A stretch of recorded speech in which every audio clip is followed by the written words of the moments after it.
Semua kita orang yang tertebus lewat kematian Kristus di kayu salib, yang memberikan kepada kita roh yang sama, yang memberikan kepada kita damai sejahtera yang sama yang dikerjakan oleh Tuhan. Haleluya. Bagian yang kedua yang perlu kita pahami, yang perlu kita mengerti, orang yang hidup berpadanan dengan panggilan atau orang yang hidup sesuai dengan panggilan, bagian yang kedua dijawab pada bagian ini yang perlu kita pelajari pada ayat yang keempat. Puji Tuhan, satu tubuh, satu roh, sebagaimana kamu telah dipanggil kepada satu pengharapan yang terkandung dalam panggilannya.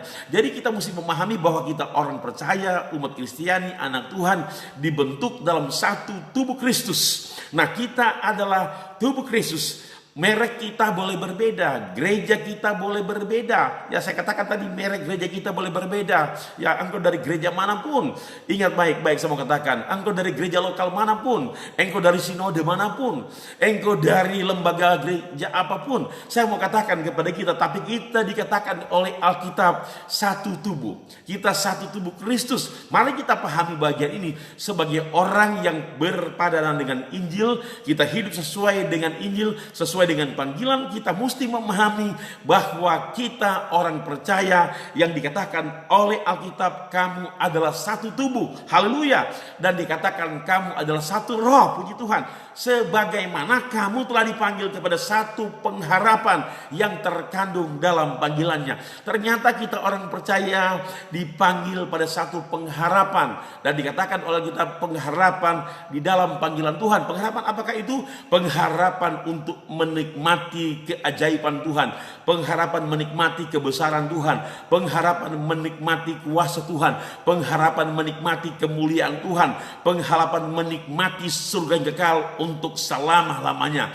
Namun sementara kita berjuang di dunia ini, kita mesti percaya, kita mesti meyakini bahwa Tuhan menyertai kita untuk terus kita boleh berpengharapan di dalam Dia yang memberikan kepada kita roh kemenangan, memberikan kepada kita roh kekuatan, memberikan kepada kita roh mujizat, memberikan kepada kita roh yang membebaskan setiap kita dari apapun yang sedang ada di dalam dunia ini. Kenapa? Tuhan memberikan kepada kita bukan roh yang kalah, tapi Tuhan memberikan kepada kita roh yang menang. Puji Tuhan. Kenapa? Di dalam panggilan Tuhan yang benar-benar terkandung pengharapan yang besar, pengharapan yang dahsyat, karena oleh panggilannya kita mengerti kita akan menerima covenant-nya Tuhan. Kita menerima janji-janji Tuhan, sebab janji Tuhan tidak pernah salah, janji Tuhan tidak pernah tidak ditepati, janji Tuhan selalu tetap ditepati dalam hidup kita sebagai orang yang dipanggil di dalam Tuhan. Haleluya. Kita dipanggil di dalam Tuhan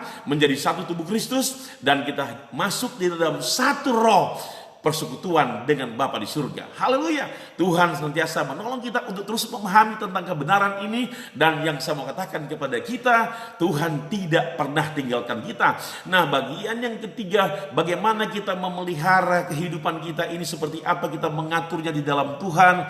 Saudara kasih dalam Tuhan sebagai orang yang dipanggil, sebagai orang yang cocok, yang sesuai dengan panggilan dalam hidup kita, sebagai seorang yang cocok dengan Injil. Ini kita perlu pahami.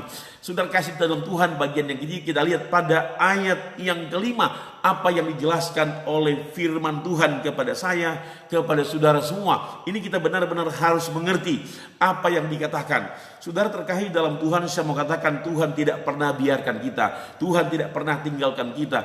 Pada ayat yang ke-5 kita perhatikan baik-baik apa yang diungkapkan oleh Alkitab dalam Efesus. Perhatikan baik-baik pasal 4 ayat yang kelima.